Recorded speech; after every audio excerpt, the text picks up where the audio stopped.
माणूस आहे तर सुखाच्या शोधामध्ये. सुखाचे क्षण त्याला हवे आहेत. मग तो स्वतःला दुःखी का समजत नाही? कारण जसा भुकेलेला आहे त्याला अन्न पाहिजे, तहानलेला आहे त्याला पाणी पाहिजे, तसंच जो दुःखी आहे त्याला सुखाची अपेक्षा असणार.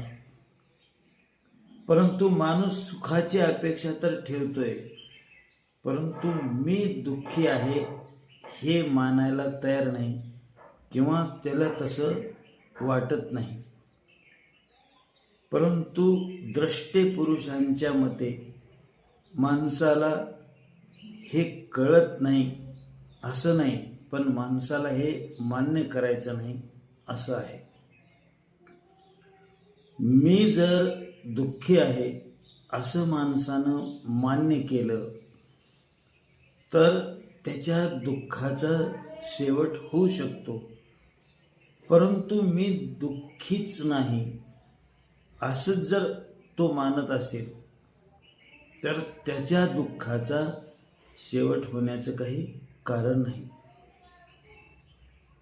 माणूस जे काही बनून या जीवनामध्ये जगतो आहे तर त्याचं ते अस्तित्व हे दुःख स्वरूप आहे असं सगळ्या दृष्टे महापुरुषांचं मत आहे. त्यांचं ते सांगणं आहे. हे सत्य माणसाला स्वीकारताच येत नाही, पाहता येत नाही. मी दुःखी हे कसं काय माणूस स्वीकारेल? माणसाच्या अहंकाराला हे मान्यच होत नाही.